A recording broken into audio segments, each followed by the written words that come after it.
2 अप्रैल 2011 रात के करीब 10 बजे थे। मुंबई के वानखेड़े स्टेडियम में भारतीय क्रिकेट ने 28 साल बाद अंतर्राष्ट्रीय क्रिकेट का सबसे बड़ा टूर्नामेंट जीत लिया था। गौतम गंभीर से लेकर युवराज सिंह और विराट कोहली जैसे खिलाड़ी एक दूसरे को बधाई दे रहे थे। क्रिकेट के भगवान सचिन तेंदुलकर का सबसे बड़ा सपना पूरा हो गया था। ऐसे माहौल में स्टेडियम से बाहर सड़कों पर भी अनगिनत लोग अपनी तरह से जश्न मना रहे थे।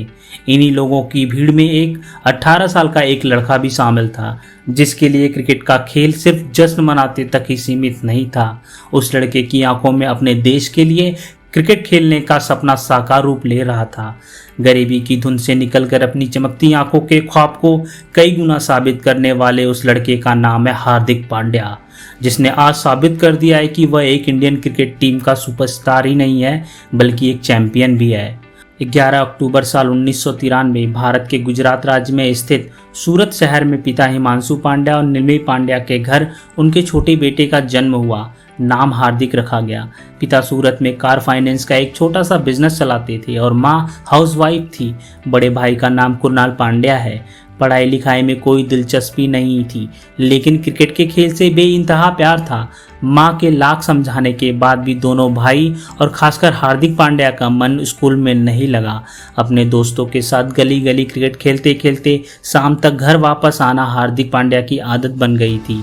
पिता हिमांशु पांड्या क्रिकेट के शौकीन थे और उन्हें अपने खून पर हद से ज़्यादा भरोसा था कि उनके बेटे एक दिन बड़े होकर ज़रूर क्रिकेटर बनेंगे।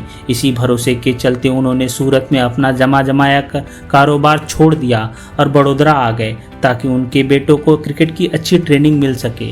दोनों भाई क्रिकेट खेलते रहे और दूसरी तरफ स्कूल से शिकायतों का सिलसिला थम नहीं रहा था। पिता हिमांशु पांड्या यहाँ भी अपने बेटों का साथ दिया।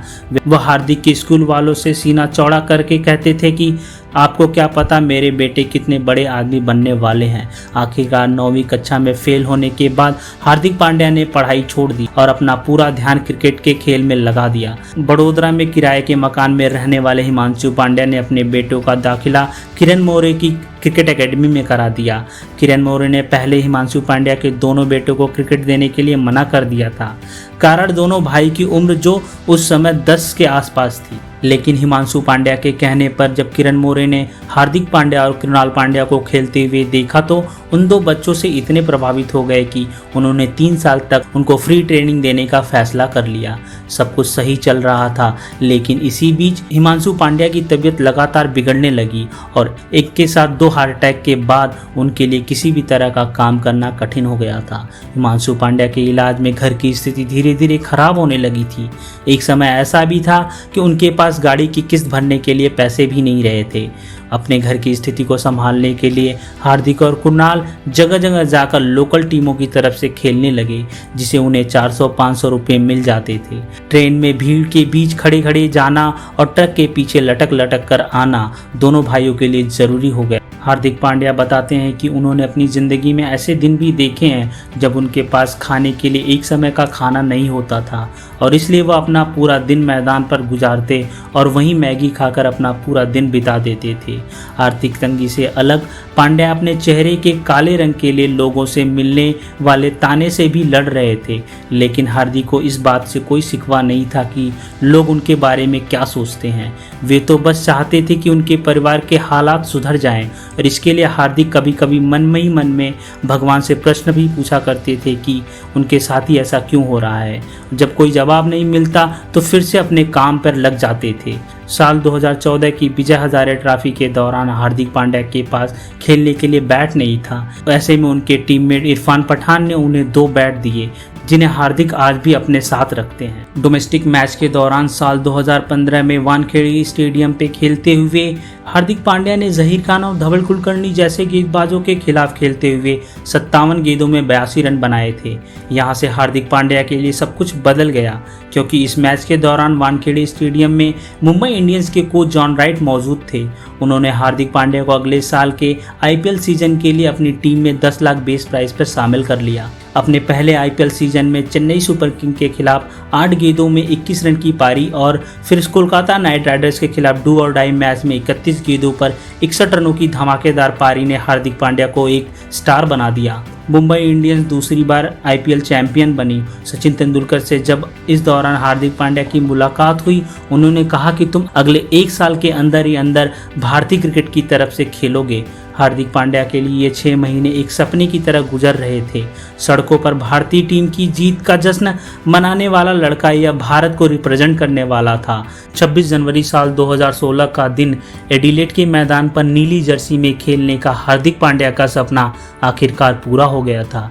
इसी साल एशिया कप के दौरान हार्दिक ने पाकिस्तान के खिलाफ 8 रन देकर 3 विकेट लिए, जिसके चलते पूरी पाकिस्तानी टीम 83 के स्कोर पर ढेर हो गई थी। 23 मार्च 2016 का दिन हार्दिक पांड्या के अंतर्राष्ट्रीय करियर में अलग ही स्थान रखता है।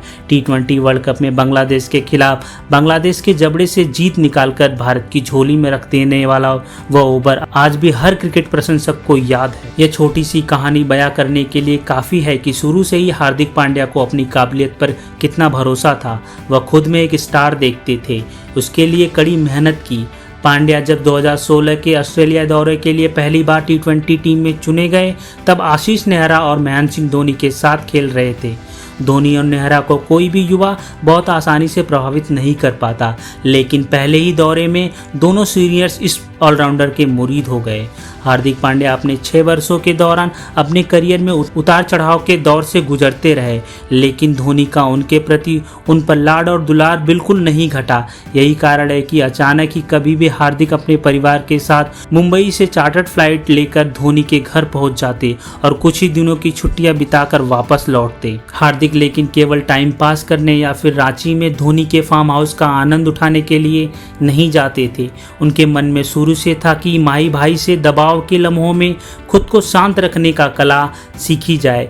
टीम इंडिया के ड्रेसिंग रूम में धोनी के बेहद व्यस्त शेड्यूल में चाहकर भी ऐसा मुमकिन नहीं था, इसलिए धोनी का कुछ वक्त पाने को पांड्या हमेशा तत्पर रहते, चाहे इसके लिए उन्हें रांची जाना पड़ता या किसी और शहर। कुछ मिनटों के लिए, कुछ घंटों का सफ़र। धोनी के बारे में मशहूर है कि उनके पास साथी खिलाड़ियों का मोबाइल नंबर नहीं होता और न ही वह कॉल उठाते, पर उन्हीं धोनी की हॉटलाइन तक हार्दिक पांड्या की पहुंच रहती थी हमेशा। आखिर कुछ तो खास होगा पांड्या में। अंदाज में हार्दिक पांड्या ने गुजरात टाइटंस की कमान संभाली, टीम को उसके पहले ही सीजन में सफलता दिलाई। उससे क्या धोनी टच नहीं झलकता? क्या ऐसा नहीं लगता यह काम माही चेन्नई सुपर किंग के लिए किया करते थे? आप इस जज्बे को समझ सकते हैं। दबाव वाले लम्हों में संयम पूर्वक बल्लेबाजी करना, अग्रेसिव बैटर की छवि होने के बावजूद भी टीम हित में टिके रहना, जीत दिलाकर लौटना। हार्दिक ने जो कुछ भी किया वही तो धोनी बरसों किया करते थे। कई बार ऐसा लगता है कि जाने अनजाने में हार्दिक ने एकलव्य की तरह धोनी को अपना द्रोणाचार्य मान लिया। दोस्तों, आज का वीडियो यहीं समाप्त करते हैं। स्पोर्ट्स की बात में इस ऑलराउंडर खिलाड़ी गुजरात के कप्तान को इनके शानदार करियर के लिए शुभकामनाएं देता है और आशा करता है कि हार्दिक आगे भी अपने प्रदर्शन से कई यादगार पल देते रहेंगे। दोस्तों, आप लोगों को हार्दिक की कहानी देखकर कैसा लगा, नीचे दिए गए कमेंट बॉक्स में जरूर बताएं। धन्यवाद दोस्तों। जय हिंद, जय भारत।